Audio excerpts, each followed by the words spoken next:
Hello दोस्तों, विचारन vibes के एक और एपिसोड में आपका स्वागत है। और आज मेरे गेस्ट हैं हिंदी डबिंग इंडस्ट्री के number 1 dubbing director Sameer Sheikh.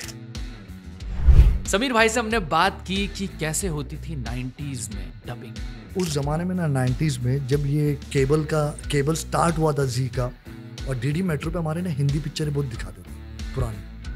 मैंने लैंग्वेज वहाँ से उठाई। समीर भाई ने हमें बताया कि उन्होंने किस हद तक जाकर डबिंग प्रोसेस को जिया। मेरे बारे में कहा, मैं आई will not mention the name of the artist, बोला समीर बदतमीज है, इसको तो लैंग्वेज का ज्ञान है, कैसी बकवास बात करता है। तो उस वक्त है ना मेरे मुंह पे ना ऐसी स्क्रिप्ट पड़ी थी आके, लीला जी ने, और मुझे कहा था गेट आउट। उस दिन मेरा बर्थडे था सर, और मैंने उस दिन तय किया कि जिन लोगों ने मेरे बारे में बोला नहीं, इनको एक दिन माइक पे नचाया, मेरा नाम समीर शेख नहीं। एक डबिंग डायरेक्टर कितने एफर्ट्स डालता है ताकि एक आउटपुट खूबसूरत लगे। जो एक सेट पे डायरेक्टर होता है ना, वही हमारा भी काम है, एग्जैक्ट वही काम है हमारा, क्योंकि हम एक प्रोडक्ट को अपनी लैंग्वेज में उतार रहे, हम एक नया प्रोडक्ट बना रहे हैं हिंदी में उसको, तो ये बहुत बड़ी जिम्मेदारी होती है उस डायरेक्टर की। समीर भाई ने बात की जीवन की। मेरे उस्ताद ने मुझे एक चीज़, बहुत खूबसूरत चीज़ सिखाई थी ज़िंदगी में, जिसको मैं आज भी पकड़ के चलता हूँ सर। लीला जी ने मुझसे कहा था काम 5 रुपए का हो, 5,000 का हो, समीर 5 लाख का हो, काम को उतना ही ईमानदारी से करना। और आखिर में समीर भाई ने बताया कि एक अच्छा डबिंग आर्टिस्ट बनने के लिए आपको किन किन चीज़ों की ज़रूरत होती है। ये आर्टिस्टों को बहुत जानना ज़रूरी है कि उसको एक सुर ऊपर बोलो। कभी भी एक सुर ऊपर बोलेंगे तो जब आपका मसाला बाहर आएगा ना, वो आपको लगेगा यार मैंने क्या, खुद ही आप खुद तारीफ करें, अरे मैंने बहुत अच्छा बोला। तो दोस्तों, ये पॉडकास्ट अब तक का सबसे एनरिचिंग पॉडकास्ट है, जिसमें आपको डबिंग इंडस्ट्री के बारे में बहुत बेहतरीन इंसाइट्स मिलेंगे। और एक जो एक्सपीरियंस है समीर भाई का 100, 150, 200 फिल्में करने के बाद जो उन्होंने एक निचोड़ निकाला इस पॉडकास्ट में, आई एम श्योर आपको पसंद आएगा। अंत तक सुनिएगा विचारन वाइब्स का ये episode with me Amit Diyondi and my guest Sameer Sheikh.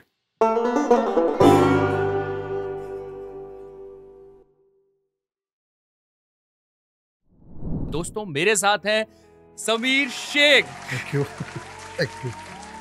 Matrix Reloaded, Matrix Revolution, Mister Bones, Replicate, James Bond की No Time To Die, Tomorrow Never Dies, World Is Not Enough, Wakanda, Deadpool, The Wild Robot, Gladiator 1, Gladiator 2, Miss Marvel series की Puss in Boots, Pets, The League of Extraordinary Gentleman, Loki, Jurassic World 4 parts, mission Impossible 1 and Top Gun, Avatar 2, Shang Chi, Toys, Kung Fu Panda 3, X Men 2, Pirates of the Caribbean, Spider Man, Gone in 60, Oppenheimer.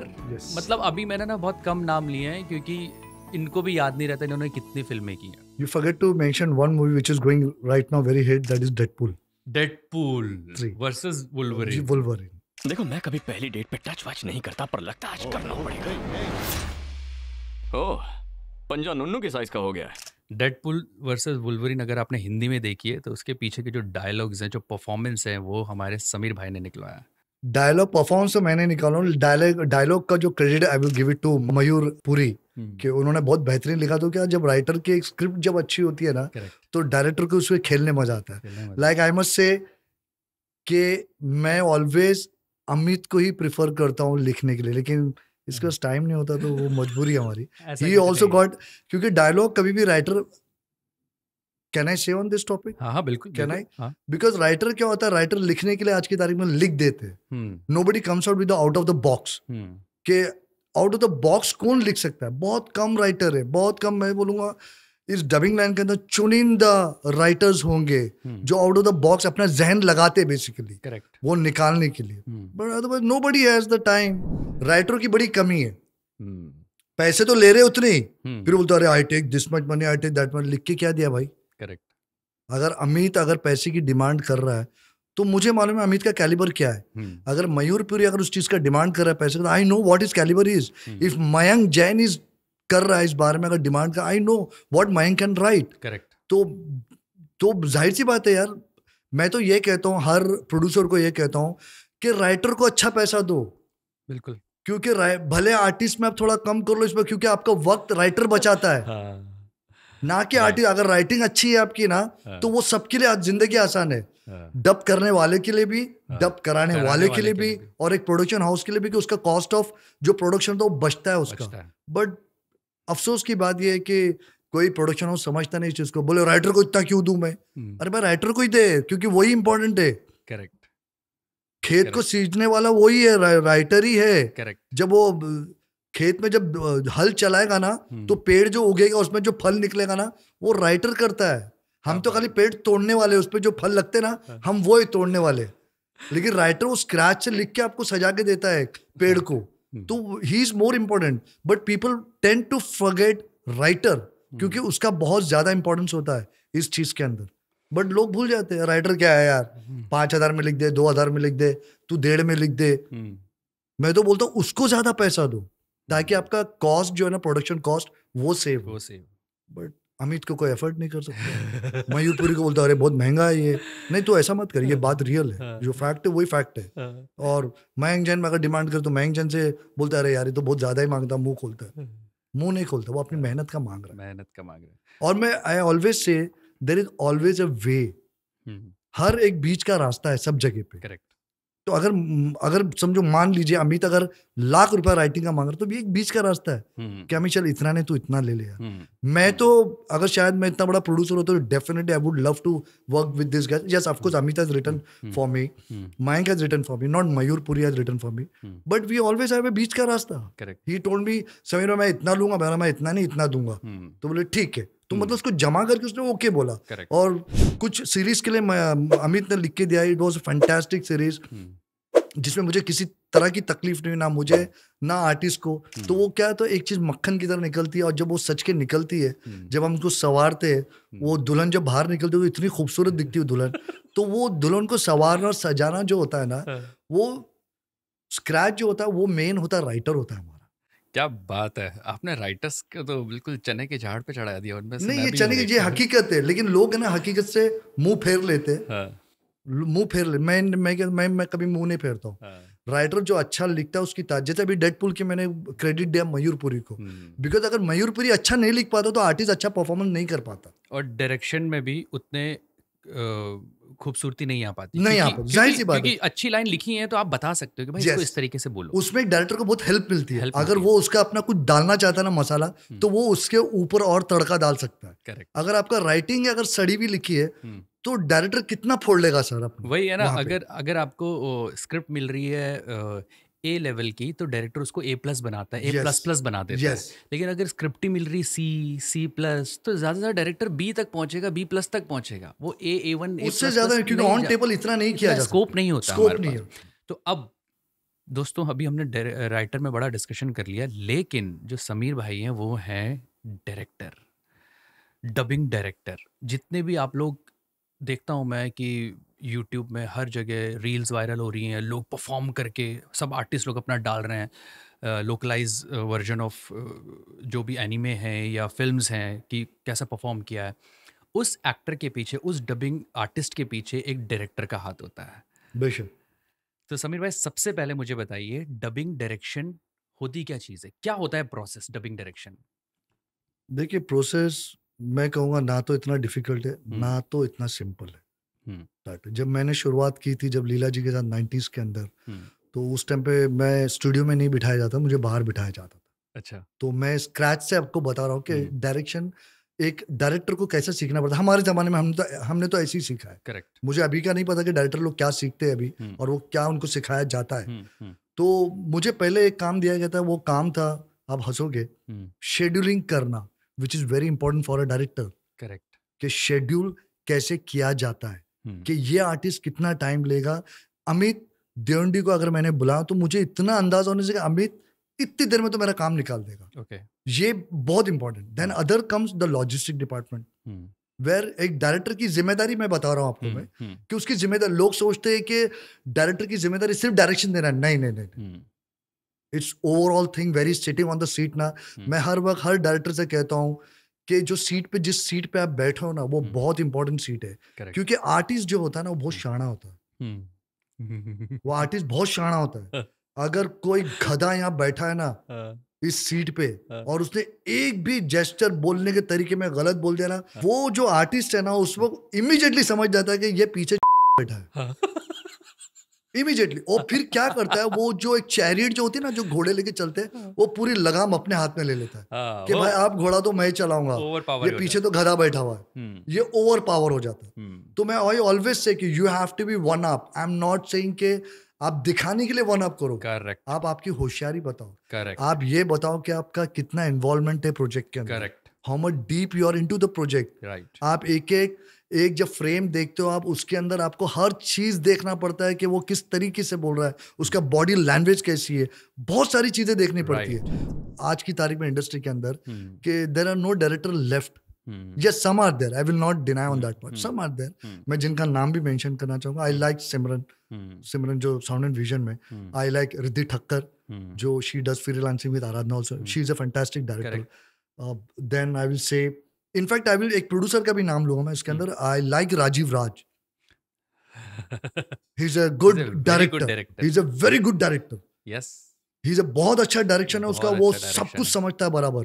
तो चंद ही लोग हैं, देखो नाम भी नहीं आ रहे मुझे बोलने के लिए, आप सोच रहे हो।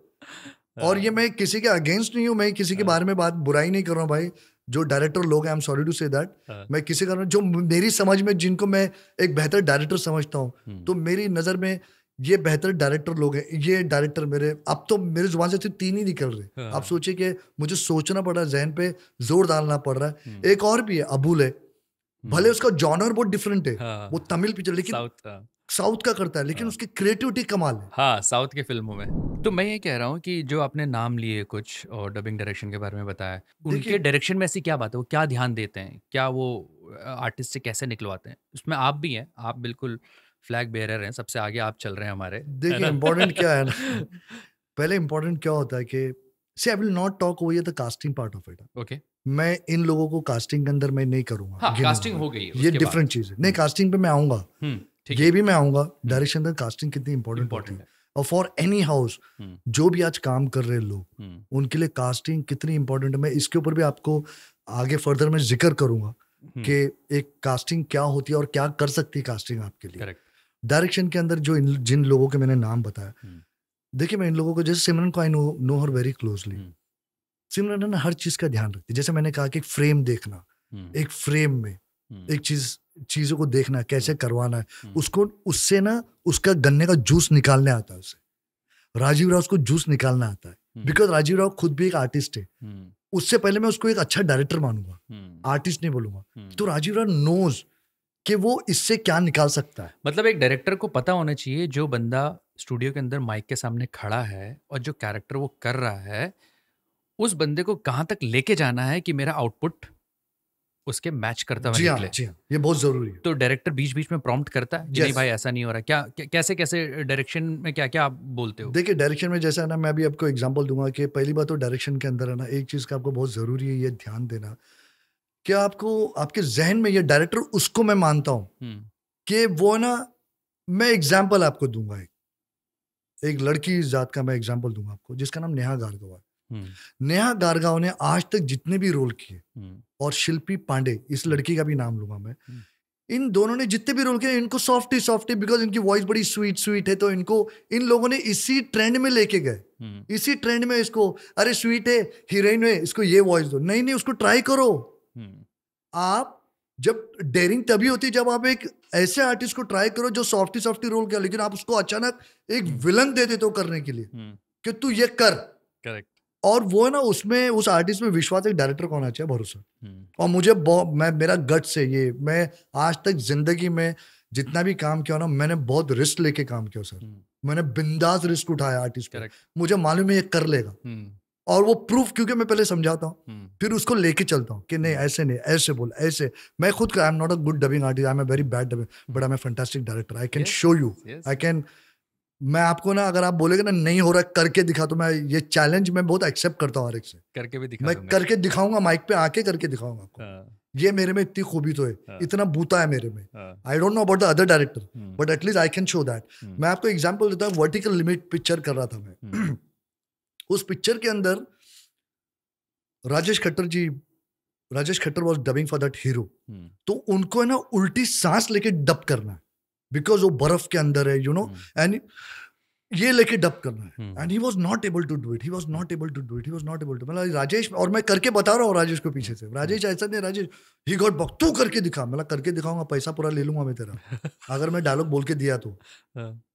मैं गया सर माइक पे और मैंने करके दिखाया, उल्टी सांस लेके डब किया मैंने वो, तो then he got to know के वो देखो डायरेक्टर का ये भी कमाल है, करेक्ट, कि डायरेक्शन सिर्फ ये नहीं तो कुर्सी बोलना नहीं है, आप जरूरत पड़े तो करके भी दिखाना है आपको। एक और अच्छा एग्जांपल दूंगा मैं आपको, when I was doing pirates of the Caribbean, पहली पिक्चर आई थी, राजेश खट्टर आया था, तो अब राजेश खट्टर जब उसको कर रहा है कैप्टन जैक स्पैरो को, तो उससे हो रहा ही नहीं था, बोला नहीं यार राजेश वो नहीं आ रहा यार, वो नहीं आ रहा, वो जो लहरा है, मैं कैप्टन जैक स्पैरो, ये जो खेल रहा है ना, वो कोशिश कर रहा है, वो ऐसा नहीं कि is a good artist, fantastic artist Rajesh, वो हो नहीं रहा है उससे। तो मैं अंदर गया माइक पे, यार राजेश ऐसा कर, अचानक मेरा एक दिमाग चला, बोला राजेश तेरे को बाइलिया बनना पड़ेगा तेरे को ये नजाकत लानी पड़ेगी ऐसी, ये मेरा नाम कैप्टन जैक स्पैरो है, राजेश खट्टर ने वो पूरी पिक्चर नजाकत से किया था, यही लहराते हुए, मेरा नाम है कैप्टन जैक स्पैरो। ये और बहुत बढ़िया, इसलिए एक इम्पॉर्टेंट एस्पेक्ट आपने अभी छेड़ा, वॉइसिंग जब हम करते हैं, डबिंग करते हैं, तो सिर्फ वॉइस से नहीं करते हैं, पूरी बॉडी इन्वॉल्व होती है। तो ये एक अच्छे डबिंग डायरेक्टर का एक मैं कहूँगा कि एक इम्पॉर्टेंट रोल इसलिए होता है कि जहाँ पर कभी आर्टिस्ट फंस रहा है तो उसको वो बताए कि भाई कोई ज़रूरी नहीं आवाज़ यहाँ से निकलेगी, आवाज़ तेरी बॉडी में कहीं से भी निकल सकती है, उसको यूज़ कर। तो आपने जैसे बताया कि यू हैव टू मूव, नज़ाकत ला अपने आप, और वो डिलीवर हो गया। आप जैसे अभी आप ये अभी इस पे बात चल रही है, अभी विराज के साथ जब मैं मैट्रिक रीलोडेड करा, मैट्रिक रेवोल्यूशन करा, आप देखिए पिक्चर को गौर से देखना, उस पिक्चर के अंदर आप गौर से अगर देखें और गौर से सुने विराज को ना, विराज के अंदर उस वक्त पूरा जूस 3 एक्टरों का निकाला मैंने, आप हंसोगे आप लोग, उसके अंदर अमिताभ बच्चन भी है, अच्छा। उसके अंदर दिलीप कुमार भी है, उसके अंदर शाहरुख खान भी है, because he can do those kind of voice, Viraj निकाल सकता है। आप गौर से पिक्चर अब देखना, जब मेरे बोलने के बाद सिर्फ उसके डायलॉग को सुनना, तो आपको लगा यार बच्चन कैसा बोला। मैंने विराज के 25 टेक लिया था सिर्फ ना बोलने के लिए, ही सेज नो, और हिंदी में ना, तो मेरा पूरा नाम मत बोल, दिलीप कुमार के साथ ना, इतना ही बोल, और विराज ना नहीं बोल रहा था, 25 टेक लेकिन विराज से एंड में निकाला वो आधा न। क्या बात है। डायरेक्शन में एक और भी बहुत इंपॉर्टेंट चीज है, याद रखना कि पता नहीं हमारे आजकल के जो प्रोडक्शन हाउसेस में जो काम भी चल रहे हैं ना, अरे वो तुमने हाँ खा गया, अरे वो हूँ खा गया, नहीं यार, that's a beauty of the dialogue. Correct. आज आप अमिताभ बच्चन की जब बात करते हो, क्या बोला है, आप बच्चन साहब को गौर से सुनिए, वो क्या बोला है, वो हर वर्ड खा जाते हैं एंड का, टेल ड्रॉप कर देते हैं। You listen to Dilip Kumar, he drop it, you have to कान लगाना पड़ता है, क्या बोल रहे यार। You listen to Shahrukh Khan, तो तभी तो ब्यूटी निखर के आती है। अगर आप स्ट्रेस छोड़, मैं वहां जा रहा हूँ, ये क्या मजा, मैं वहां जा रहा हूँ, तो क्या फर्क देखिए, ड्रामा तो ड्रामा उससे ही होता है। Correct. वो ब्यूटी है डायलॉग की। Correct. और मैं उस वक्त छेड़ता नहीं हूँ, मतलब ओके जाने दे आगे इसको। अगर आर्टिस्ट उस बीच में एक बड़े डायलॉग के अंदर अगर फंबल मारा, मतलब फैंटास्टिक टेक, मैं उसको ओके करता हूँ। क्यों मालूम है? क्योंकि वो नेचुरल टेक है। राइट। और नेचुरली आदमी ऐसे ही बोलता है, तभी तो वो ब्यूटी दिखती है स्क्रीन पे, तभी तो आदमी बोलता है क्या डब किया। वो क्यों बोलते हैं क्या डब किया, रीजन क्या है उसका? रीजन करवाया गया वैसा कि छोड़ दे, ओके मत टच कर, मत ले वन मोर। करेक्ट। और मेरा ऐसा ना, मैं ऐसा बंदा हूँ, I am the only director who take, मैं वन टेक में ओके करता हूँ सर टेक। क्योंकि कान के इतने पक्के ना, मैं बात कर रहा हूँ पीछे आर्टिस्ट ने बोला गलत बोला, एक्सप्रेशन ऐसे नहीं ऐसे बोल। करेक्ट। तो दैट इज मोर इम्पोर्टेंट। और नेचुरल डबिंग के बारे में आज की तारीख में बोलो तो आर्टिस्टों को नेचुरल डबिंग पहली बार तो समझ में आती नहीं है सर। नेचुरल डबिंग क्या होता है सर? नेचुरल डबिंग जो आप हम और आप बात करें ना, ये नेचुरल।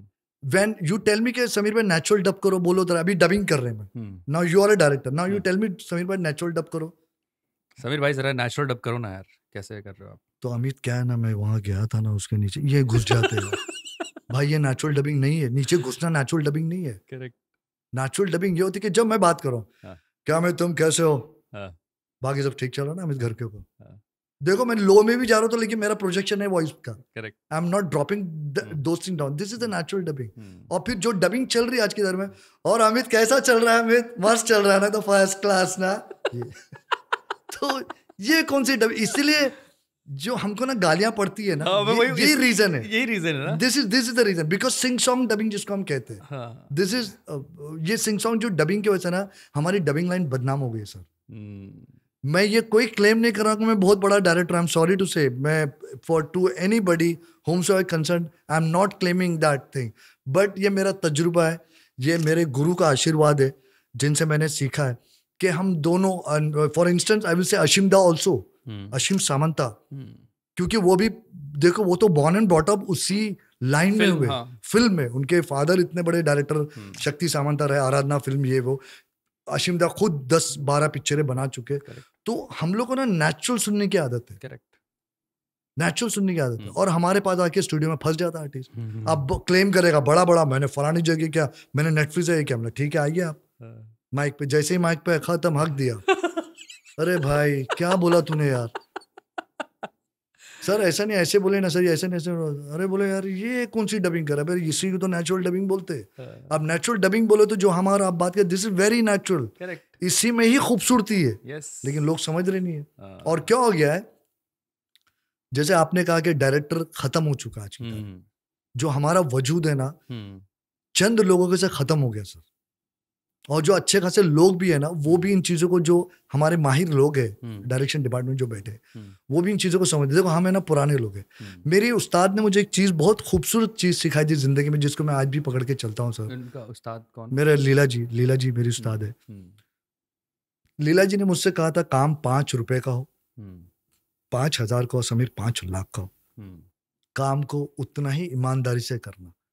तो वो आज तक सर मेरे में वो चीज है अमित, कि मैं उस चीज को पकड़ के चलता हूँ। बिल्कुल, मैं पैसे की बिल्कुल परवाह नहीं करता हूँ कि what I am going to get out of it, no, my passion is my work.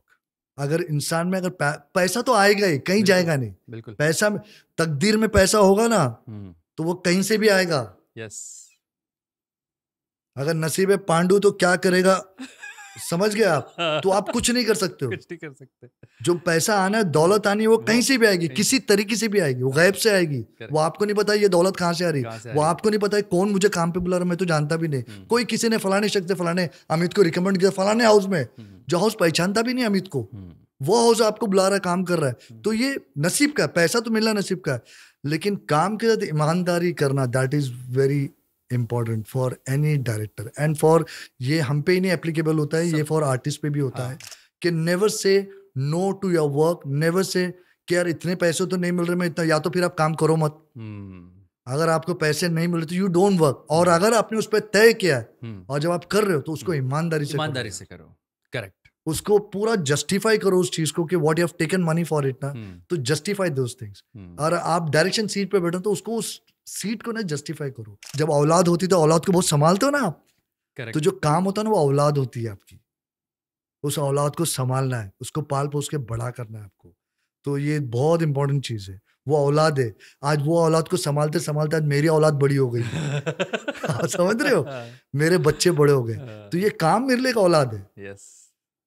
ये औलाद कैसे इसको रखना है, इसको बड़ा प्यार से रखना है, इसको पुचकार के रखना है, इसको संभालना है, इसको देखना है, इसकी बारीकियां देखना है, कैसा एक जब बच्चा पैदा हो हम उसके ख्याल रखते हैं ना उसका, अरे ये क्या हो रहा है, ये ऐसा क्यों कर रहा है, ये वैसा।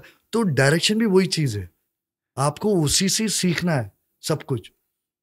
देखिए ये चीजें ना, ये आपके अंदर पैशन, पहली बात तो important, you need to have passion in you. अगर वो पैशन नहीं है ना तो मैं कहता हूँ इस इंडस्ट्री में आप मत आओ। सही बात है, वो भले डायरेक्शन हो, वो भले आप आर्टिस्ट हो, अगर आप में पैशन नहीं है you don't come to this industry. और अभी ऐसा हो रहा है ना, क्योंकि शुरुआत में तो मतलब अगर मैं कहूँ जैसे इंडस्ट्री इवॉल्व हो रही है, पिछले डबिंग इंडस्ट्री तो 30 साल पुरानी है अगर मेन लोकलाइजेशन की बात करें तो, जी है ना, बट पहले पैशनेट लोग थे। जी हाँ, बहुत पैशन। अभी उसकी कमी आई है ना, बहुत कमी आ गई। अमित मैं आपको पैशन की बात करूँ, मैं बात कर रहा हूँ पैशन की।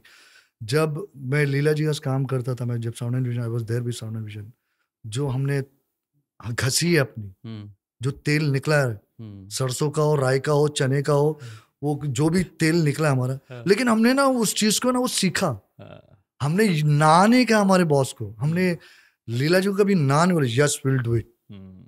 आज भी मैं अशिमदा को बोलता हूँ करेंगे, पीछे नहीं हटेंगे।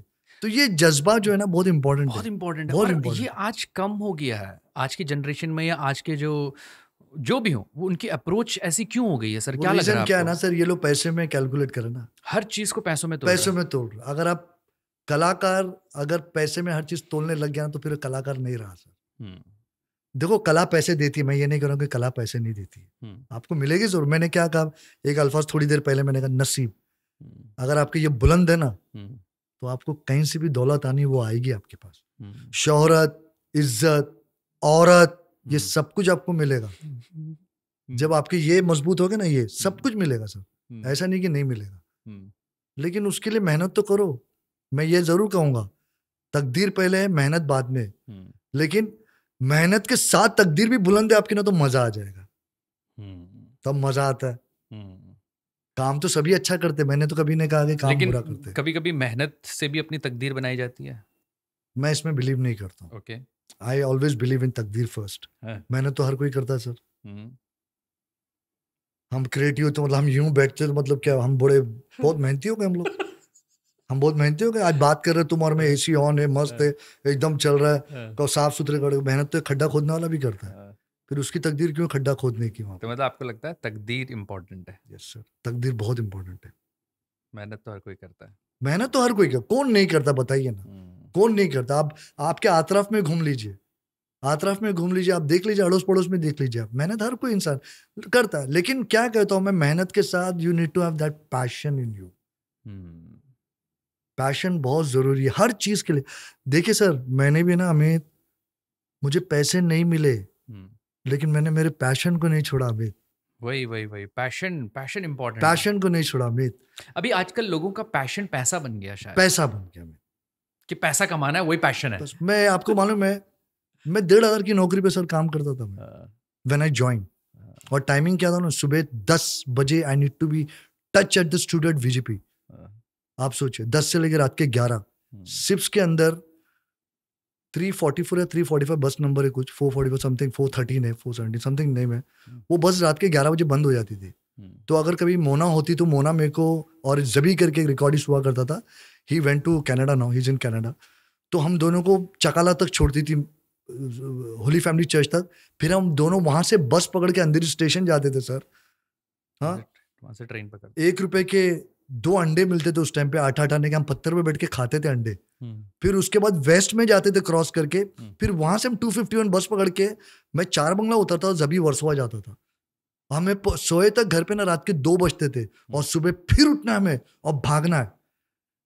लेकिन हमने कभी उस काम को लेके ना, हमने ये ना, क्या यार इतने पैसे में इतना काम कर रहे, नहीं, हमने ये नहीं सोचा। तो यही जो पैशन है आपका जी, आज तक आपको ऐसे काम करवाता है आपसे कि मतलब आज के जो बच्चे भी आपकी एनर्जी मैच नहीं कर पाते हैं। नहीं करेंगे। ये तो हम लोग बात करते रहते हैं इस बारे में, आपके साथ नहीं, इधर उधर भी जब हम किसी स्टूडियो में जाते हैं आपका जिक्र होता है, हर स्टूडियो में आपका जिक्र होते रहता है। माशाल्लाह, अच्छी बात है। इन ए गुड वे। तो सब लोग यही बात सर, अगर बैड में भी हो तो बच्चे बदनामी से बदनाम ना होगा तो नाम कैसे होगा? देखो ये इंडस्ट्री, जैसे मैंने कहा था कि 2 ही लोगों से नाम होता है, या तो आप बद हो या बहुत अच्छे हो। ये 2 ही लोगों से नाम हो, और बीच वाला आदमी तो गुल है, वो पता ही नहीं उसको कहाँ है। तो मैं इसमें कोई बुरा नहीं मांगा। देखो, हर कोई आपको चाहने वाला नहीं मिलेगा। यस, और आप हर एक से प्यार नहीं कर सकते। हाँ, हर किसी को खुश रख भी नहीं आप सकते। खुश नहीं रख सकते। Correct. कुछ नाराज हो गए मुझसे तो जाहिर से, तो शायद मैं ये सोचता हूँ इस वक्त कि शायद मैंने उसका दिल दुखाया होगा, इसलिए वो मुझसे ऐसी, मैं उस पर भड़क के नहीं लगा उसकी माँ को, उसने ये बोला, उसने ये, नो नो नो, मेरी आज सोच बदल गई है। मैं ये सोचता हूँ कि शायद मैंने अमित का कहीं दिल दुखाया, तभी अमित ने मेरे बारे में बोला है, यार मैं उससे माफी मांग लूंगा यार, जब मौका मिलेगा तो अगर आप ये थॉट लेके आ जाओ ना, तो you will be well settled in your life. And I always say, when you come to the studio, जब आप आपके काम की जगह पे जा रहे हो ना, पॉजिटिव वाइब लेके जाओ। जो एनर्जी अल्हम्दुलिल्लाह आज तक मेरे में है, बिल्कुल, मैं आज एक उम्र वाला हो गया हूँ मैं, लेकिन मेरी एनर्जी वही 16 साल के लौंडे की मेरी एनर्जी। उम्र क्या आपकी? मेरी उम्र अभी इस वक्त 53 का हूँ मैं। क्या बात कर रहे हो यार, आप लगते नहीं हो, है ना? तो एनर्जी वही होना चाहिए। यस यस यस, क्योंकि आप जब एनर्जी से घुसते हो ना ऑफिस के अंदर या स्टूडियो के अंदर, तो वो एनर्जी आप फैला रहे हो आपके लोगों में। जब आर्टिस्ट भी आ रहा क्या बोल रहा अमित, क्या नाम है, फलाना ढमका, जो भी आर्टिस्ट है जब मिलते हो ना उससे, तो उसके अंदर भी वो एनर्जी भरती है। आप अगर सड़ी भी जो कुत्ते की शक्ल लटका के साथ मिलोगे आप, तो सामने वाला आने वाला ढूंढ आपको देख के खत्म हो जाएगा। तो आपको ये एनर्जी मिलती कहाँ से समीर भाई? सर ये ना ये इनर बॉन्ड है मेरा ही। हाँ, और मेरा ऑलवेज मानना है कि व्हेन यू एंटर, देखो तकलीफ परेशानी हर एक की जिंदगी में होती है, करेक्ट, परेशान हर इंसान होता है, लेकिन मेरा ये मानना है कि परेशानी जब आप काम की तरफ जा रहे हो ना, परेशानी को बाहर फेंको और घर में। और अल्हम्दुलिल्लाह ऐसा है अमित, मैं जब घर भी जाता हूँ ना तो अपने काम को स्टूडियो के दरवाजे पे छोड़ के जाता हूँ, मैं लेके नहीं आता हूँ। I need to be free from my mind ना। 24 घंटा काम नहीं चल सकता। करेक्ट, 24 घंटा काम नहीं, काम को काम है ना, ठीक है करेंगे। काम को जब इस तरीके से लोगे ना आप, एनी डायरेक्टर वो बहुत अच्छा काम करेगा और बहुत सुकून से काम करेगा। मैं बहुत सुकून वाला काम करने वाला आदमी। जैसे तुमने बिगिनिंग बोला क्या आसिफ, ये भाई ये लोगों ने सुकून से काम किया है, इसलिए मास्टरपीस तभी इनकी मास्टरपीस बनी है। ये ऐसी मास्टरपीस नहीं बनते, ये ऐसी आज आप बैठ के जो मेरी तारीफ करें, ये ऐसी मैंने नाम नहीं कमाया, मैंने कुछ किया है तभी आप मुझे बुलाए यहाँ पे, आप मेरी तारीफ करें। जो लोग मेरी 100 लोग तो 50 जो तारीफ करें ना, वो शायद कुछ देख के मुझे तारीफ कर रहे हैं। वो ऐसी कोई तारीफ नहीं कर ऐ भाई कोई आपका तारीफ नहीं किया, मैंने पैसे नहीं दे कि भाई मेरे वाला 4 बोल दे किधर। नो, ऐसा नहीं होता। उसके पीछे, लेकिन उसके पीछे बहुत मेहनत है। हमारी मेहनत ऐसी थी अमित कि ये मैं सारे डायरेक्टर लोग को बोलना चाहूंगा कि the way we have work, all those director at those times, how we have worked. मैं इसका थोड़ा सा एग्जांपल देना चाहूंगा अमित इस बारे में कि रात में जब मैं कार्टून नेटवर्क करता था तो मैं और महेंद्र रिकॉर्डिस्ट हुआ करता था। हम क्वालिटी स्टूडियो में रात में हम लोग बीटा ट्रांसफर करते थे यूमैटिक पे, और मुझे ना 4 चैनल देखने पड़ते, कहीं ग्लिच ना आए ऑडियो में, तो I have to note it down. वो पूरी रात करने के बाद सुबह मैं 10 बजे डबिंग रखता था अमित, और हमारे पास एक वफ़ा होता था 2 घंटे का, वो 2 घंटे सोते थे स्टूडियो के अंदर, जबकि मेरा घर बहुत पास था क्वालिटी से, बहुत पास था, मैं जा सकता नहीं जा पाता था। 10 बजे डबिंग पे बैठ गया हूं मैं, आर्टिस्ट आया है, मैं तैयार हूँ, रेडी हूँ। तो हमने ऐसा घसा है, इस तरीके से हमारी जो कैसेट है ना ये घसी है, इस तरीके से हमने घसा है, लेकिन हमने शिकायत नहीं की उस्ताद से। और लोगों को पता नहीं ये बात। दोस्तों, आपने जो पिछले 20-30 सालों से जो डबिंग देख रहे हैं, वो जो आप सिर्फ वॉइस आर्टिस्ट को जानते हैं, फाइनल प्रोडक्ट देखते हैं, लेकिन उसके पीछे की मेहनत आज आप सुन रहे हैं। आप लोगों ने ही तो शुरुआत की है यार इंडिया में डबिंग जो चल रही है। फादर ऑफ डबिंग अगर आप कहें ना, तो इसके अंदर मैं नाम लूंगा आराधना स्टूडियो का, because they are father of dubbing. Reason बताता हूँ इसका, बिकॉज इन्होंने 1975 में Hindi to Bengali first dub हुई थी। 75 में? 1975 में सर, ये किसी को नहीं पता है। क्या बात कर रहे हैं? ये बांग्लादेश में डब हुई थी, बंगाली पिक्चर, और बांग्लादेश में ये पिक्चर थिएटर में लगी थी, और इन्होंने बहुत पैसा कमाया था इस पिक्चर से। मतलब हिंदी टू बांग्ला? बांग्ला से। कौन सी फिल्म थी ये? एक मिथुन चक्रवर्ती की फिल्म थी, I can remember the name of this movie, but they are the father of dubbing. इन्होंने ही डबिंग पहले करवाई थी, फर्स्ट डबिंग, आराधना स्टूडियो। और इंग्लिश पिक्चरों का भी ट्रेंड 1993 में, 92 में I think so, Aradhana studio ही था। जुरासिक वर्ल्ड, जुरासिक पार्क, ये इन्होंने ही स्टार्ट करवाई थी। करेक्ट। इन्होंने ही ऑन बोर्ड लीला जी को लाया था। और ये सारी पिक्चर आराधना की थी। Yes, Aseem sir. Yes, Aseem Sawant and Shaktida, उनके फादर। अच्छा, शक्ति सर भी। असीम दा तो बाद में इंटरेस्ट लेने लगे। अच्छा, ये सब शक्तिदा का काम था। अच्छा, यस, शक्ति सावंता इसके पीछे थे सर। क्या बात है। शक्ति सावंता बैठते थे पीछे। मुझे लगा असीम सर भी तब थे। No, he was not that much involved in this. फिर देन केम शिंडलर लिस्ट, बहुत बड़ी पिक्चर थी सर शिंडलर लिस्ट। उसमें आप शक्ति सिंह को सुनेंगे, आप उसमें आभा, ये लोग बैठते थे पीछे आके अपने अपने बारी के लिए। मैं ये आर्टिस्टों को बताना चाहूंगा कि ये जो महान आर्टिस्ट है ना, शक्ति सिंह, दिलीप सिन्हा, दिशी, आभा, प्रभा, ब्रिजी, ये सब नाम है ना, ये नामचीन लोग, इन्होंने भी अपनी बहुत घसी है। इनको एकदम मतलब स्लाइस ऑन द केक कुछ नहीं मिला है। Everybody has slogged their asses to come to that position. आप सुनेंगे तो शक्ति हीरो भी डब कर रहा है, लेकिन शक्ति क्राउड में भी बोल रहा है। आदर्श गौतम, इन लोगों ने बहुत मेहनत की है, बहुत मेहनत, जो आज के आर्टिस्ट नहीं कर सकते उतनी मेहनत। अगर इनसे करवा लेना, ये भाग जाएंगे स्टूडियो छोड़ के। यकीन मानो, अगर मैं वो ट्रेंड चालू करूँ ना अमित, मैं वैसा करना, तो ये भाग जाएगी, बोलेगे यार ये समझ में नहीं आ रही है क्या बोल रहा है, ये समझ में नहीं आ रहा। मैं आपको छोटा सा एग्जांपल दूंगा। मैं आपको रेसिडेंट इविल करके पिक्चर में डब कर रहा था। ओके उसके अंदर लीला जी ने इंसिस्ट किया, दमन यूज्ड टू डू क्राउड। लीला जी बोला दमन को लो इसके अंदर। मैंने बोला दमन को यार, मैं लीला जी दमन नहीं कर पाएगा, वो क्राउड का तो वो नहीं करवा। Leela ji insisted, no no no he is good, मेरे को मालूम है वो कितना गुड, यू टेक हिम। बोले चलो दमन को लेते। दमन मैं समझाया जा रहा, लो में बोल, हंस के बोल, ऐसे बोल, वैसे बोल, ये बोल, खा के बोल। दमन घंटा कुछ नहीं समझ रहा है, पल्ले नहीं पड़ रहा है वो। तो मैं यार ये समझ नहीं रहा है, क्या करूं यार मैं। लंच टाइम हो गया, हम लोग मैंने चल लंच ब्रेक करते। दमन को पल्ले नहीं पड़ रहा है, मैं आधी पिक्चर डब हो गई, उसको पल्ले नहीं पड़ रहा। आई वाज लाइक नहीं आ रहा है, खाना ना खाए। फिर दमन जैसे डब करने वाले, दमन एक मिनट रुक, मैं तुझे कुछ बताना चाहता हूँ। एक्चुअल में क्या कहना चाह रहा हूँ ना, I will show you something. तो उस वक्त मैंने XXX पिक्चर कर रहा था, तो मैंने विन डीजल और सैमुअल जैक्सन के सीन मैंने पहले उसको इंग्लिश में बताया। मैंने बोला ये सीन गौर से देख दमन। दमन का ग्रास्पिंग पावर अच्छा था, वो बहुत लड़का ना बहुत क्विक पिकअप करता है। मैंने पहले इसको गौर से सुन पार्ट, और मैं पहले इसके बाद है ना मैं 2 दिग्गज आर्टिस्टों को सुनाऊंगा, उन्होंने इसको कैसा परफॉर्म किया। तो पहले ओरिजिनल सुन, मैंने उसको सुना, उसने ओरिजिनल सुना, फिर महेंद्र बंद कर, अब मैं इसको डब सुना। और डब में कौन था, विन डीजल का निनाद किया और सैमुअल जैक्सन शक्ति सिंह। जब उसने सुना इनका तो दमन तो बोला अच्छा ऐसा तू ये चाहता, मैं ये चाहता हूँ। तो आप रेसिडेंट इविल देखेंगे ना तो ऐसा लगा, पहला ऐसा लगा फुद्दू है, किसने डब किया मालूम नहीं, लेकिन सेकेंड हाफ देखो तो और लगता है कि किसी ने डब किया यार पिक्चर को। तो तमन को सेकेंड हाफ में उसको समझ में आया कि मैं क्या चाहता हूँ, मैं क्या बोल रहा हूँ, हर चीज।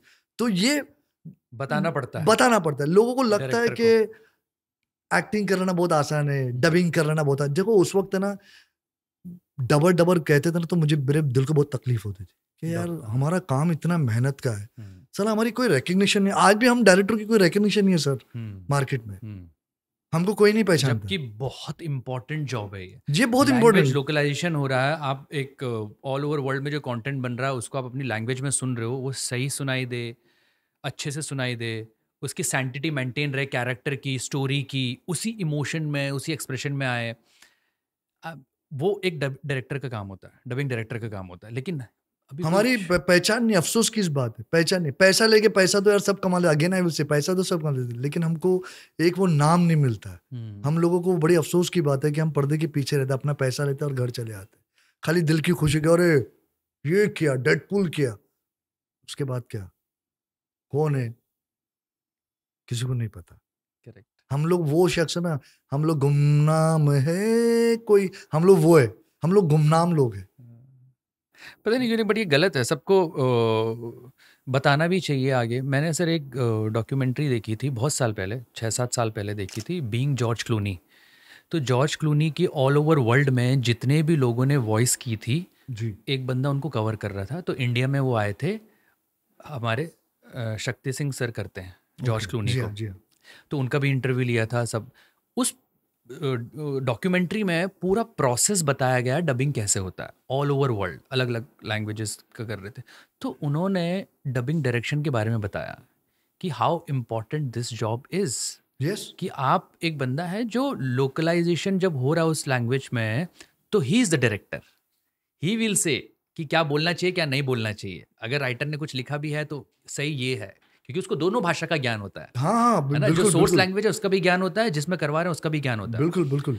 इसलिए हम बहुत जिम्मेदारी के साथ लैंग्वेज लोकलाइजेशन करवानी चाहिए, और उसमें डबिंग डायरेक्शन जो डायरेक्टर है उसका बहुत इंपॉर्टेंट रोल है। बहुत इंपॉर्टेंट रोल है। और उसमें बहुत इंपॉर्टेंट चीज क्या होती है ना, कि देखिए हर प्रोडक्ट ना एक जैसा नहीं होता है।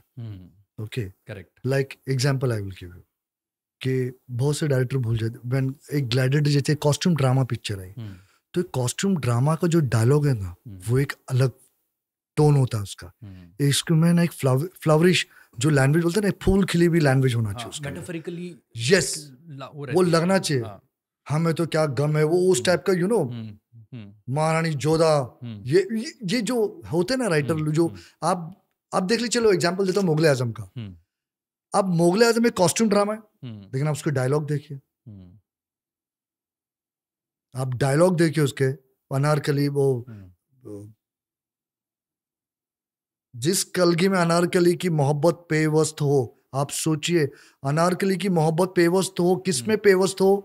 आप देखिए क्या अल्फाज बोल रहा है। ये जो डायलॉग है ना, वो कॉस्ट्यूम ड्रामा आपको क्यों अच्छी लगती है आज भी मुगल आजम देखने?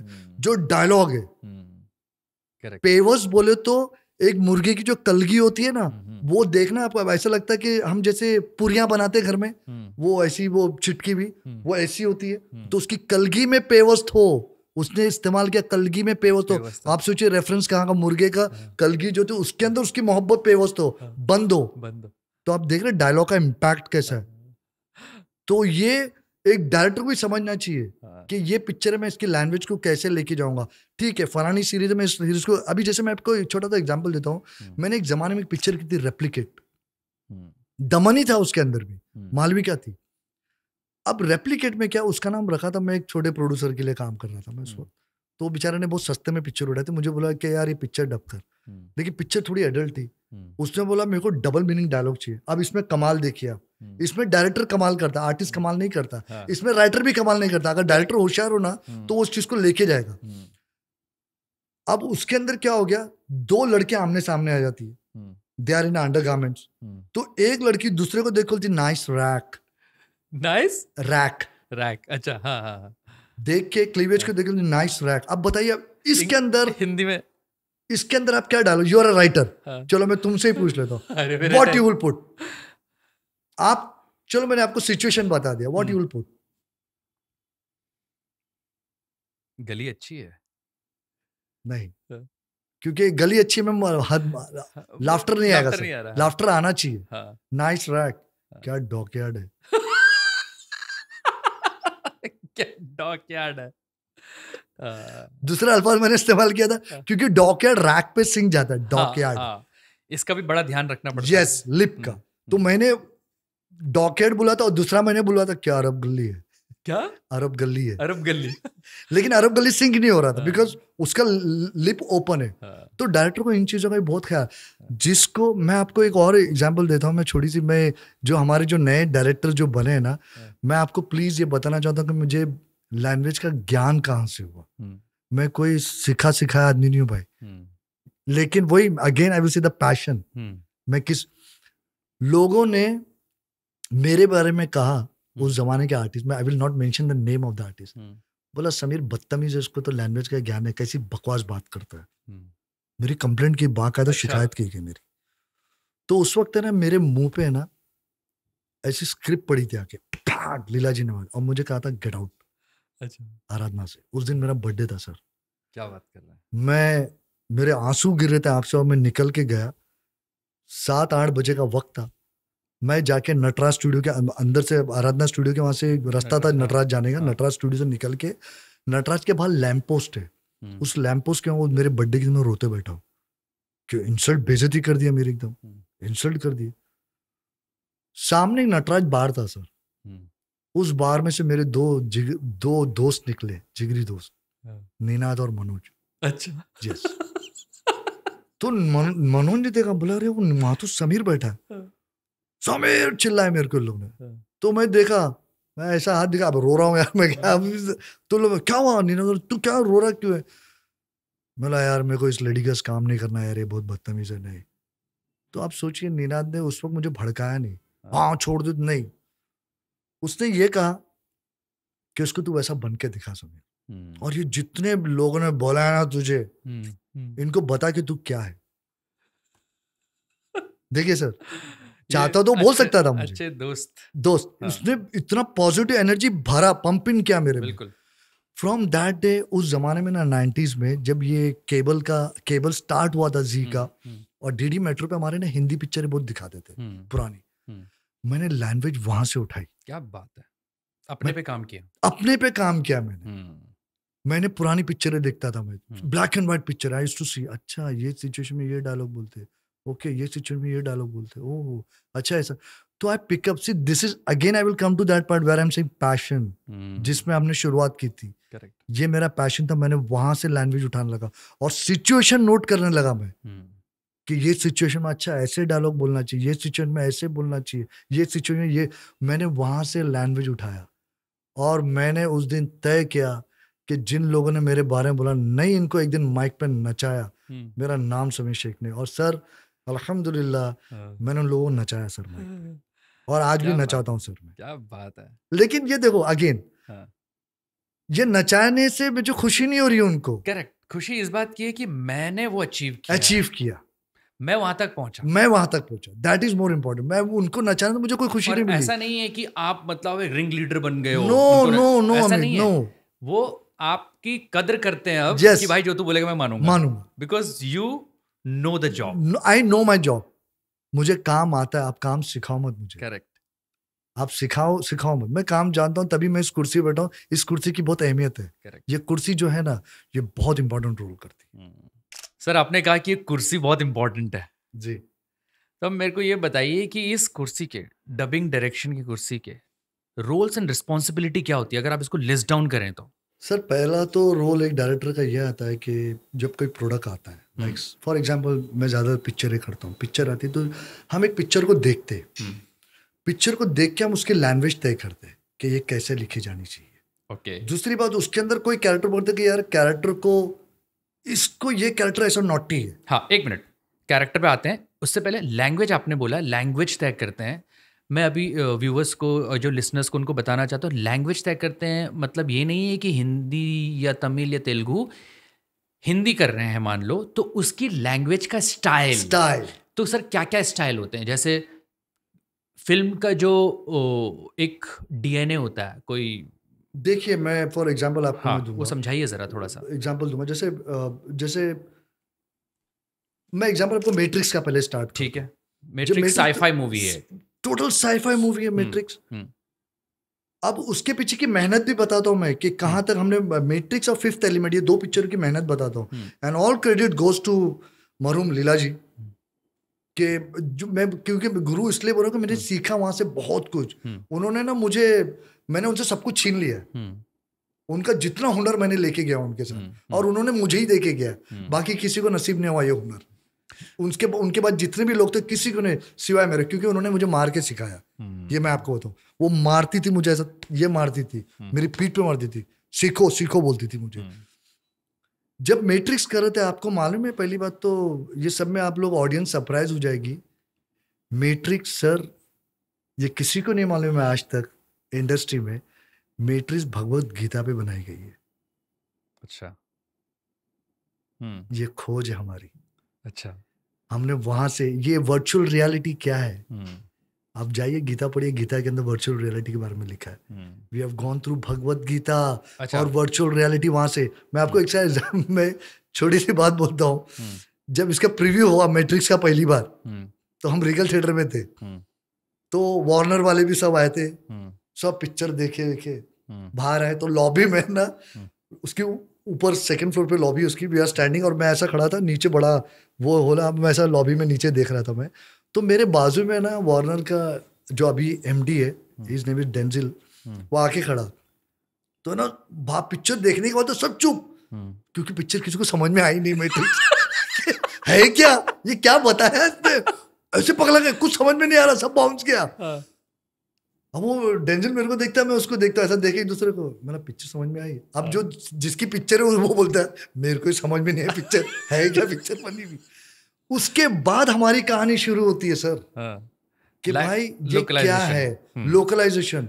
We gone into the depth of the movie, depth of the dialogue, then we came to know from Geeta कि अच्छा वर्चुअल रियलिटी तो यहाँ से निकला भाई वर्ड, ये यहाँ से वो वर्ड उठाया हमने, उसके ऊपर स्क्रिप्ट लिखे गए। और ये क्रेडिट है ना लीला जी, और जो राइटर वो लड़का था एक, I don't know his name, मैं भूल गया उस लड़के का नाम, उसको लीला जी ने बुलाया था, उसने, वो थोड़ा साइंटिफिकली बहुत आगे था, वो उसको दिया था, वो बंदे ने निकाला कि ये वर्चुअल रियलिटी गीता से, तो वो लैंग्वेज तय हुई कि इस तरह की लैंग्वेज, इस तरह की, हमने एक उसका सिर्फ एक जिस्ट निकाला गीता से, और उसके ऊपर पूरी स्क्रिप्ट लिखे गए। ओके, उसके ऊपर पूरी स्क्रिप्ट लिखे गई। तो ये एक एग्जाम्पल हो गया।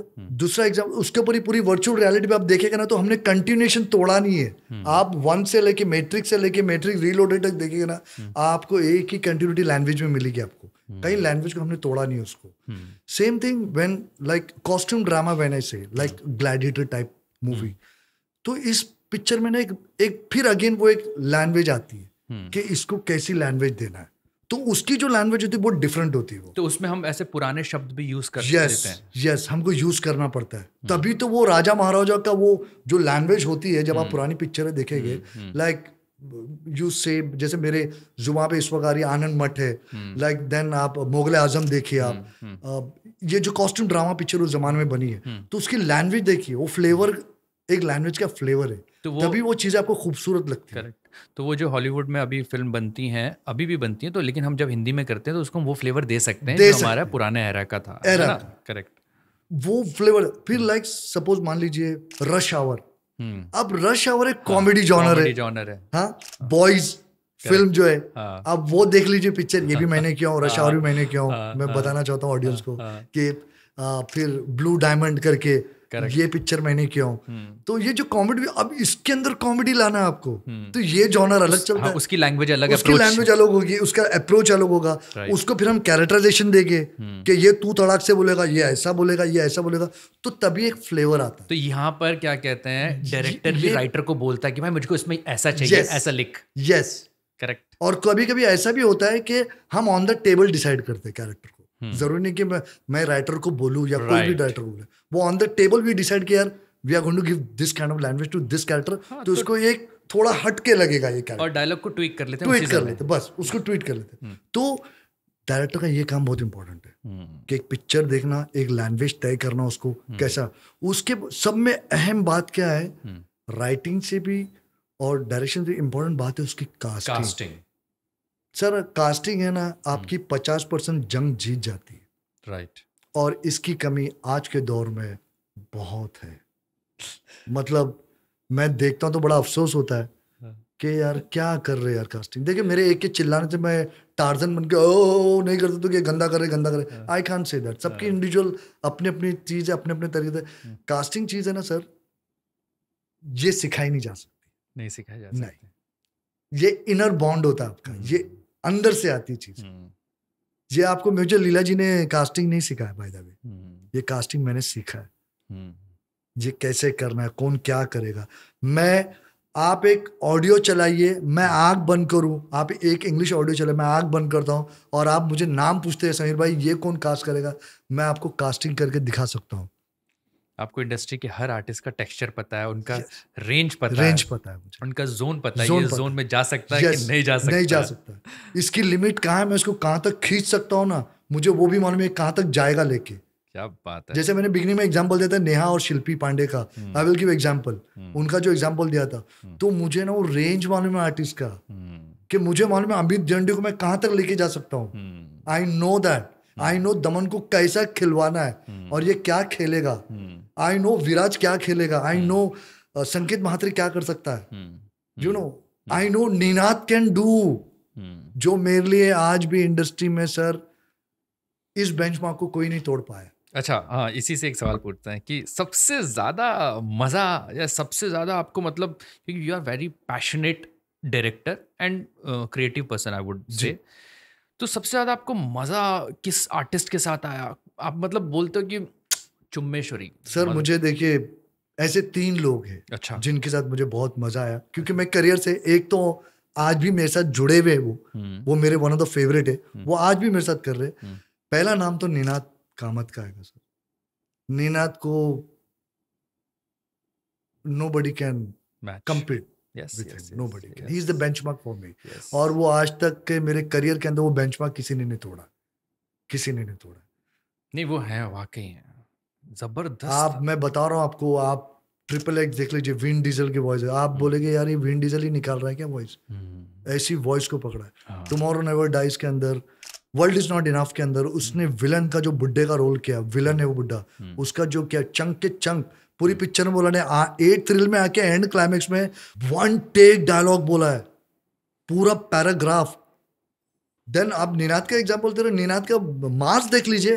हाँ, मास्क शुरुआत तो उन्होंने, मास्क देख ले, एनिमेशन, उस एनिमेशन को अमेरिका के अंदर 5 लोगों ने डब किया है उसको, और यहाँ पे हमारा एक बंदा 1 मैन आर्मी डब किया है। एक जो डायलॉग होता है पैराग्राफ, उस पैराग्राफ को 4 लोगों ने डब किया है। अच्छा, हाँ, क्योंकि वो चेंज होता है। चेंज होता है। 4 different artist. Ninad was the only guy जो पूरा पैराग्राफ में 4 वॉइस निकाला है उसने, और एट ए टाइम उसने ऐसा नहीं कि तोड़ के बोला यहाँ से पंच करो, नो। गनमुरुगन का एक बात सुनने का क्या, मस्त बंदर गाना इल्ले, मस्त बंदर नचना इल्ले, मस्त बंदर बोली फाइटिंग। तो आप मुझे बताइए बेंचमार्क कौन तोड़ सकता है सर? आज की तारीख में है एक भी आर्टिस्ट? कोई नहीं। मैं किसी को भला या बुरा नहीं कह रहा हूँ, मैं वो लेवल का, anybody is there who can match that Ninad Kamat there. You can't match him. Then second one is Sumit Raghavan. आप सुमित राघवन को आप मैच नहीं कर सकते हो। सुमित राघवन जो देता है फ्लेवर एक। क्रिस टक्कर को देख लीजिए आप, 5th एलिमेंट में उससे क्रिस टक्कर का डब क्या था, मैं आपको बताऊं, गुलाम पिक्चर डब हो रही थी वहां पे।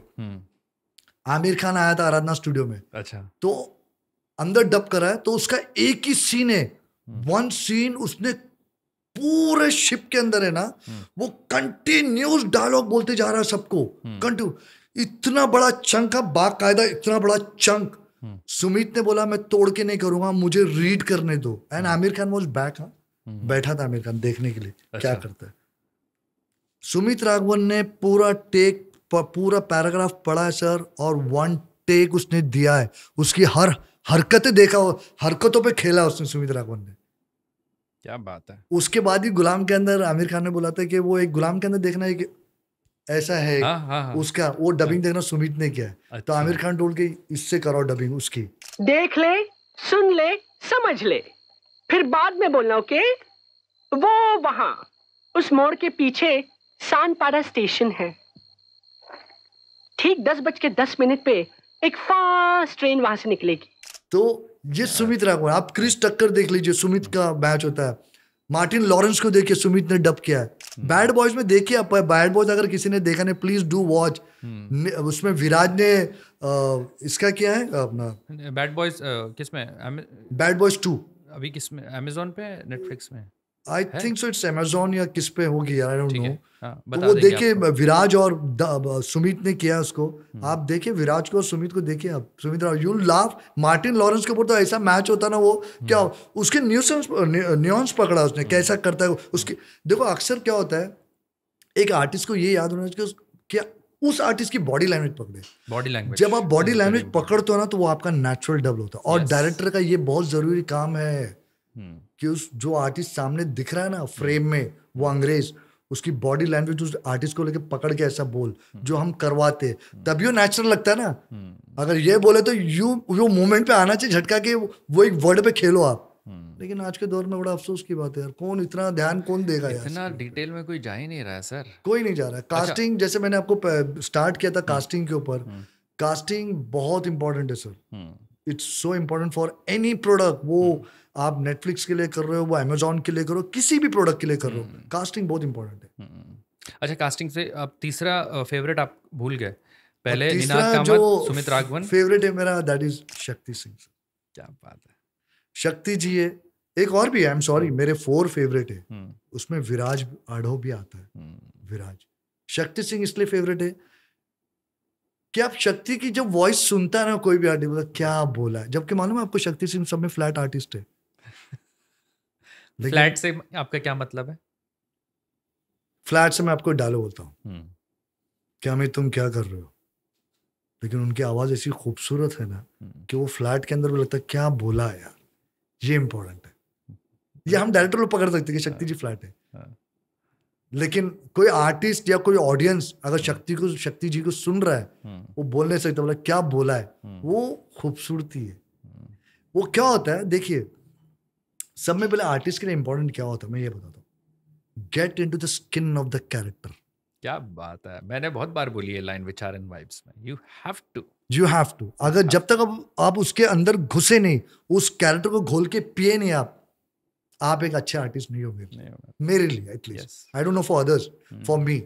तो मैं इसलिए बोलता हूँ गेट इनटू द कैरेक्टर, अंदर घुसो उसके अंदर। जब घुसोगे ना, आप फील करोगे ना कि मैं क्रिस टक्कर हूँ, तो आप देखना फिर बिहेव करना शुरू करोगे सर। लेकिन आजकल लोगों को पता ही नहीं ये प्रोसेस है सर, क्या करें? अफसोस की बात क्या है ना सर, कि ये जो चीज़ है ना, ये डायरेक्टर को बताना है। हाँ, ना कि आर्टिस्ट को तो क्या मालूम, उस बेचारे को तो मैं बुलाया हूँ, वो तो आके खड़ा हो गया है।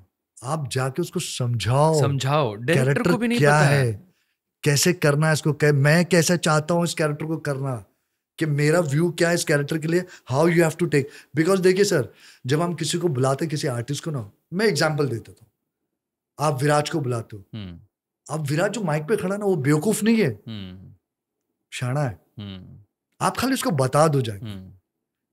मेरा जो काम होता है ना, एक डायरेक्टर का काम होता है ना, जो एक सेट पे डायरेक्टर होता है ना, वही हमारा भी काम है, एग्जैक्ट वही काम है हमारा। बिल्कुल बिल्कुल हम भी वो, क्योंकि हम एक प्रोडक्ट को अपनी लैंग्वेज में उतार रहे, यस, हम एक नया प्रोडक्ट बना रहे हिंदी में उसको, तो ये बहुत बड़ी जिम्मेदारी होती है उस डायरेक्टर की, कि इस प्रोडक्ट को वैसा साउंड करना कि मैंने, ये हमारी चीज है, हमने बनाए इसको, नहीं तो फिर डब करके मतलब क्या होता, वो तो इंग्लिश में जाके देख लेगा ना। करेक्ट, वो इंग्लिश में देख लेगा, हम डब क्यों कर रहे हैं, नहीं करो यार डब, छोड़ो इंग्लिश में देखते। तो ये बहुत बड़ी जिम्मेदारी होती है। कास्टिंग 50 पर, अब मैं सॉरी कास्टिंग आ गया, सॉरी, विराज को देख लीजिए, when you listen to Keanu Reeves, आपको लगेगा साला केन्यू रीव्स हिंदी में बोल रहा है। आप टॉम क्रूज देख लीजिए विराज का, आपको मालूम है सैमुअल जैक्सन और टॉम क्रूज, शक्ति सिंह और विराज आडो के सिवा कोई डब नहीं कर सकता है। टॉम क्रूज को विराज के सिवा कोई डब नहीं कर सकता इंडिया में, इंडिया के अंदर नोबडी कैन डब। अगर वो डब करेगा तो टॉम क्रूज रिजेक्ट कर देगा, है ना। यस, मैं कल ही किसी को बता रहा था, विराज भाई से मेरी बात हो रही थी। मैं आपको बहुत एक बात बताऊंगा, शक्ति सिंह का नाम है ना, पैरामाउंट और यूनिवर्सल जानता हुई शक्ति सिंह, ये हमारे इंडस्ट्री बड़ी गर्व की बात है सर। यस, कि हमारे आर्टिस्टों को अंग्रेज जानते कि ये शक्ति सिंह कौन है। ये बहुत बड़ी बात है किसी आर्टिस्ट के लिए, हमारे लिए, कि वो लोग ये देखो, अगेन मेहनत उनकी, again I will come to that point, passion Shakti ji का। आपको मालूम है, मैंने अभी रिसेंट पिक्चर डब किया था, ये मिशन इम्पॉसिबल, शक्ति जी का ना कुछ पिक्चर कंप्लीट हो गई, पूरा करेक्शन कर लिया मैंने, शक्ति जी करके चले गए घर पे, मेरे को रात में फोन करते 11 बजे, बोले यार समीर मेरे को यार डब करना। मैं क्या हो शक्ति जी, अरे मेरा फर्स्ट क्लास है। बोले नहीं यार, वो मेरे को मजा नहीं है, मेरा ओपनिंग सीन है ना, मेरे को I want to do it again यार।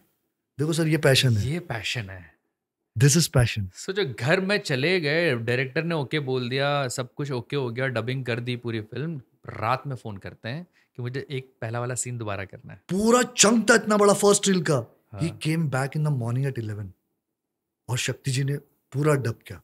दिस इज पैशन, ये पैशन होता है सर।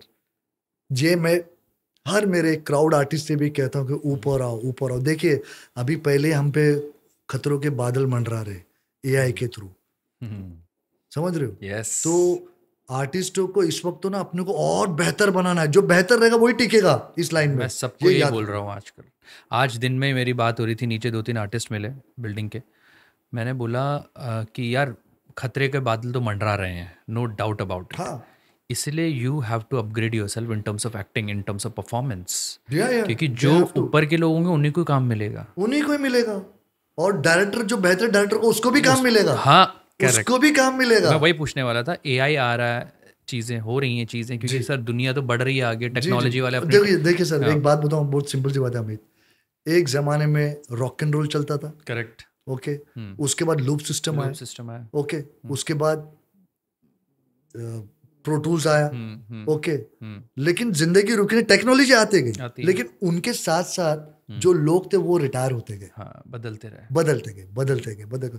तो मेरा genre, I am so lucky in this industry, जिसने रॉक एंड रोल के जमाने से काम करते करते आज प्रो टूल्स पे आया। एआई आएगा उसमें भी करेंगे। तो मैं यही पूछने वाला था कि एआई आने से डायरेक्शन में क्या असर पड़ेगा कुछ? सर जो बेहतर डायरेक्टर होगा वो टिका रहेगा, क्योंकि एआई जो भी बनाएगा वहां उस डायरेक्टर की बहुत जरूरत होगी, जिसको लैंग्वेज का ज्ञान होगा। ये देखिए लोग कहते हैं कि क्यूसी वाला, नहीं क्यूसी वाला नहीं, जो डायरेक्टर जानता है ना उस चीज को कि क्या देखो क्यूसी वाला ना खाली बोलेगा, लेकिन एक डायरेक्टर जो काम करके आया ना और भंडार काम किया है, पैशन से काम किया ना, वो बंदा बता दे ये नहीं, ऐसा नहीं, इसको ऐसे करने बोलो, इसको ऐसे नहीं, इस डायलॉग को ये करो, ऐसे डायलॉग ने ऐसे बोले जाते, तो वहां डायरेक्टर लोग का बहुत काम रहेगा। अगर बेहतर, मैं तो डायरेक्टर से कहता हूँ कि ये मत सोचना कि एआई आएगा तो आपका काम खत्म होगा, नहीं, उल्टा आपको तो काम मिलेगा और पैसे भी अच्छे मिलेंगे उस चीज के, but you need to upgrade yourself. Yes, उस काबिल बनना उस पड़ेगा। काबिल बनना पड़ेगा आपको वो अचीव करने के लिए। वो नोट है ना, नोट जो नोट के लिए तड़प रहे सब लोग, वो नोट अचीव करने आपको बनना पड़ेगा वैसा। मैं तो ये कहना चाहता हूँ डायरेक्टर लोगों से। बिल्कुल सही बात है, बिल्कुल सही बात। मैं आज हूँ, मैं पता नहीं कल इंडस्ट्री में रहूंगा कि नहीं रहूंगा, आई डोंट नो ये बात, लेकिन मैं ये सबको जो जनरेशन आ रही है मेरे पीछे ना, मैं उनसे कहना कहूंगा, क्योंकि मैं जो इस इंडस्ट्री में I am the only director who's working with, and शायद एली ऑल्सो इज देयर, कि हम है ना 3 जनरेशनों के साथ काम कर रहे हैं। 3 generation we are working with. कई आर्टिस्टों को तो नहीं पता होगा कि ये राज जोशी, मंजुला जी, सुषमा सर, ये कौन लोग हैं। ये सब वेटरन डबिंग आर्टिस्ट थे हमारे, आज इस दुनिया में नहीं है, वो रुखसत ले लिए दुनिया से। तो मैंने उन लोगों से काम करते करते आया। जब विराज, अंकुर, प्राची सावे, पामेला, प्याली, ये लोग छोटे थे, बच्चे थे। मेघना रंडे टाई लगा के आती थी मेरे पास। तो आप सोचिए, अब वो बड़े हो गए, उनके बच्चे हो गए, अब दूसरे फिर आगे बच्चे, अब उनके बच्चे हो गए। तो आप देख रहे हैं मैं जनरेशन टू जनरेशन में काम कर रहा हूँ। और मैं एक और चीज कहना चाहूंगा डायरेक्टर को, ये नसीहत है मेरी उन लोगों को, कि अपने से जो छोटे होते हैं ना, कभी भी उनसे दोस्ती क्या करो। अमित, तुमको भी ये कहूंगा मैं। क्यों मालूम है? क्योंकि इनके विचार जानना बहुत जरूरी है, कि व्हाट दे आर थिंकिंग, इनकी सोच क्या है।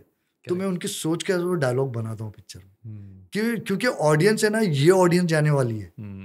मैं, तुम, अनिल दत्त, शक्ति सिंह, ये हम लोग नहीं जाने वाले। हम लोग नहीं, ये यंग जनरेशन देखने वाली है। तो उस हिसाब से हमको पिक्चर बनाना है, उस हिसाब से डायलॉग डालना है, इसको क्या पसंद आएगा।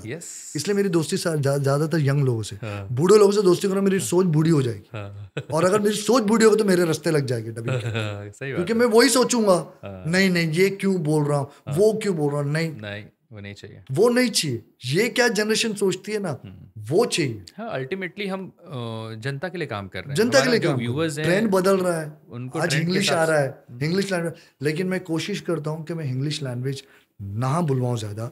सर क्या होता है ना, देखिए हमारा एक बहुत खूबसूरत कल्चर है हिंदुस्तान का, और ये बड़ी अफसोस की बात है, ये कोई ज्ञान वाली बात नहीं भाई लोग, लेकिन ये मुझे अफसोस होता है इस बात का कि लोग हमारी भाषा ही भूलते जा रहे हैं। नहीं, हमारे बच्चों को भी ये भाषा सिखाना है हमें। और वो क्या माध्यम है? वो माध्यम टीवी है। करेक्ट। हमको टीवी के थ्रू उनको बताना है कि भाई हिंदी ये है, ये मेरी मातृभाषा, मेरी मातृभाषा हिंदी है। मैं ये नहीं कहूँगा मैं हमें मुस्लिम, मेरी मातृभाषा उर्दू, नो नो नो, मेरी मातृभाषा हिंदी है। मैं अगर कहीं और पाकिस्तान में होता तो मेरी मातृभाषा उर्दू होती, मैं हिंदी भाषी हूँ, तो मेरी मातृभाषा हिंदी है। तो ये हमारे बच्चों को बहुत सिखाना जरूरी है। जो मेरे डबिंग के अंदर मैं बहुत रिस्ट्रिक्टेड रखता हूँ कि मैं सोचता हूँ जितना हिंदी सके उतना हिंदी डालूं, क्योंकि सीखना चाहिए लोग यार, आजकल के बच्चों को नहीं मालूम है। तो अभी रिसेंटली जैसे आपने डब करवाई है ओपनहाइमर जी, लेकिन ओपनहाइमर में मुझे बहुत तकलीफ हुई थी भाई डब करने के लिए पिक्चर, बिकॉज क्या हो रहा था कि ओपनहाइमर मुझे ये आई, खाली faces, I can see the faces, और ब्लैक एंड व्हाइट थी, मुझे रोकना पड़ता था पिक्चर, रोक ये कहाँ बोल रहा, मैं खड़े होके फ्रेम देखते थे। आजकल क्लासेस बहुत चल रही हैं। हाँ, ये क्लासेस का फंडा है ना, मुझे समझ नहीं आता। आप उसे देखो यार, 20-25 हज़ार रुपया ले रहे हो आप, कितने दिन के लिए? 2 हफ्ते के लिए। आप 2 हफ्ते में वो घंटा ही सीख जाएगा। अच्छा, डबिंग के बारे में लोगों का सबसे बड़ा मिसकंसेप्शन क्या है? कि ये बहुत आसान है, कुछ काम नहीं है sir. Basically I am an actor, but I want to try in this, you don't come, मेरे पास मत आओ। Don't come. फिल्म या शो में सबसे फेवरेट हिंदी डब्ड वर्जन कौन सा था? मैट्रिक्स के तो दोनों part, matrix reloaded, matrix revolution, क्योंकि मैंने बहुत मेहनत की उन पिक्चरों पे। फिर एक अभी आर्गाइल करके पिक्चर आई थी, मैंने बहुत मेहनत की उसमें। आप एक एडवाइस उन लोगों को क्या देना चाहेंगे जो डबिंग इंडस्ट्री में अपना करियर बनाना चाहते हैं? It's a very important thing. अगर आपको इंग्लिश नहीं आती और खाली हिंदी भाषा आती है ना भैया, तो मैं हाथ छोड़